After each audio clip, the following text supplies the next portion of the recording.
What if you became your own purpose? What if instead of seeking everything outside of yourself and putting everything else outside of yourself first as your obligation, as the way that you love, as the way that you live, as the way that you lead, as the legacy that you give, and instead purpose isn't something that you chase or seek, but purpose is something that you become. And that by becoming your own purpose, that becomes the seed for the way that you love, for the way that you live, for the way that you lead, and for the legacy you create in each moment that you are breathing and the legacy that you leave behind. This is a powerful time where we can choose what comes next. The world right now, many individuals are overwhelmed with life. In survival of life, life is, when we look outside of ourselves, the world seems and can feel like a crazy, cruel place where it's like the world's going to shit. In survival mode, with the cost of living, the rise of AI, the acts of violence right now, the war on our very humanity, on our very identity, can be heartbreaking and overwhelming, where it can feel like surviving is enough, where we need to put everything before ourselves and we need to find a way through. What if the way through was by coming home to yourself and being and becoming your own purpose? And we didn't have to abandon ourselves in service of others, that instead we are here to become the source from which our love, our life, our leadership and our legacy flow. And that purpose doesn't have to be a role. It's not an activity. It's not how productive we are. It's not a sacrifice. But purpose becomes our presence. Purpose becomes our congruency. It becomes our energy. It becomes our conviction, our currency, our energy flow. And purpose being so anchored in who we are and how we show up and how we be in the world before we do in the world, that what flows from us is clear, is clean, is self-sustaining and alive. Because when you become your own purpose, our life stops leaking energy. Our love stops costing us our life force and our very selves. We're no longer loved from our self-abandonment. Our energy is no longer something that we have to find. Our life, our being becomes its own energy source. Our leadership stops coming from depletion and burnout, and our legacy becomes embodied, not something that sits on a tombstone or something that we feel like is a future state, but rather, and stops being performative, but rather becomes something that we breathe into each moment, that we are awake and that we choose to be alive. And it's not selfish. This isn't about self-care. This is about sovereignty. This is about responsibility. And this is also about choice. And it's about doing something differently. If you are new here, my name is Shantelle Thompson and I'm a proud Barkindji Yampa woman. I'm a proud mother of 5 children and auntie.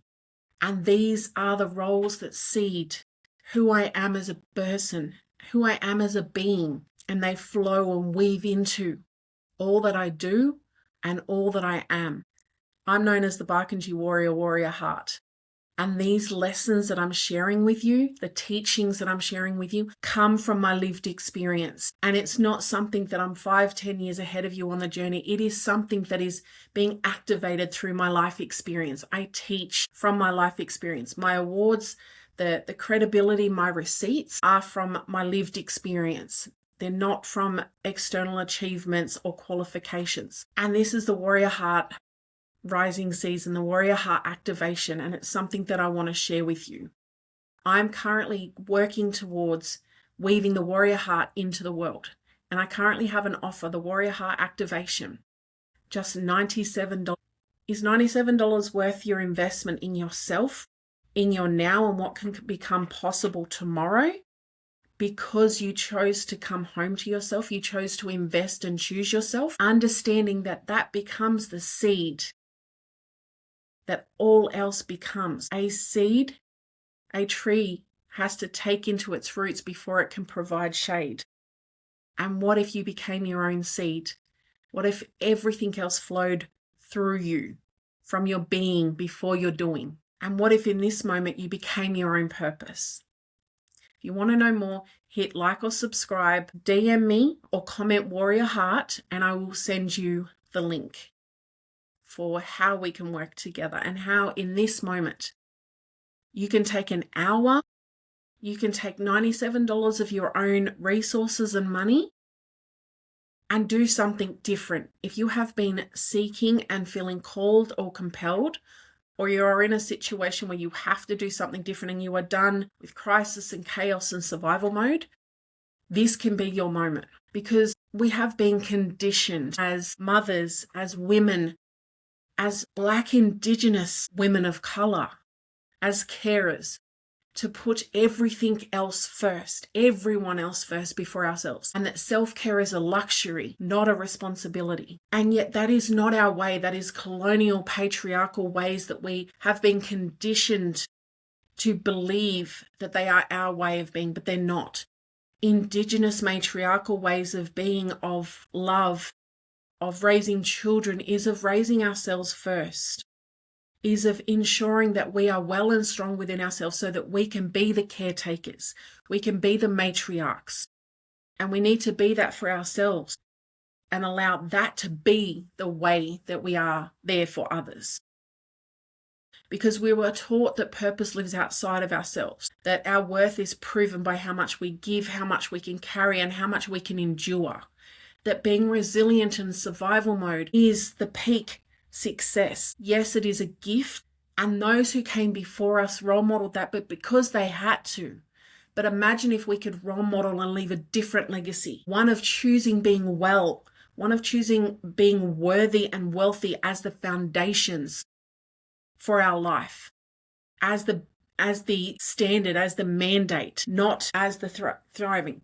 In Western patterns, being well is the absence of illness. Being well in matriarchal Indigenous principles and practices, the bare minimum is thriving. So imagine if that became your reality. We are trained to place ourselves last and call it love. But a life built on self-abandonment cannot produce a life of sovereignty, of self-determination, of freedom, a legacy of intergenerational wealth and sovereignty for those that we love, lead, and serve. What if in this moment you became your own purpose? And what if being well is what we give? And what if how we lead ourselves is how we lead others? Imagine what becomes possible if you serve from your being well is not optional, but your mandate, your responsibility, not just for you, but the people that you love, you lead, and you serve. What would change if you first placed love at your core and you return to love and being well as your foundations? Because in nature, nothing produces before the roots, and a tree does not apologize for taking the water before it can give shade. So I want this to be an invitation. I want this to be an opportunity for you to imagine what becomes possible if you became your own purpose. And if that became a mandate for you, a responsibility, that before you live for other people, before you live for everyone else, before you love and lead and serve, and your legacy as being everything external to yourself, but rather your life, your love, your leadership, and your legacy that became something that flowed from you because you gave it to yourself first. What would change? If this has spoken to you, hit like or subscribe, comment the Warrior Heart, and I will send you more information on the Warrior Heart activation. This is an invitation to not wait for 2025 to end and 2026 to begin before you start doing the work on yourself. We can rest, we can play, and we can do the work of activating now. We get to choose how we enter 2026 by what we choose to do today, in this moment. And we don't have to wait for tomorrow, the 1st of January, the 1st of the month, or Monday. Any given moment, We can choose to become our own purpose. We can choose to come home to ourselves, to get clear on who we are, to activate our warrior heart, and imagine what becomes possible if you are so clear that you are your own purpose, that becomes your responsibility and your mandate, and that who you are and how you are being in the world is your checkpoint, is your compass for how you do everything else. Big love you, mob. This is Shantelle, the Bakaji warrior, warrior heart. And I wish you nothing but love and courage to choose yourself in a world that takes us away from ourselves, that profits from us thinking that everything we need is outside of ourselves, and that the greatest gift we can give to this life, to those that we love, to those that we lead, to those that we serve, and the greatest legacy is our true self.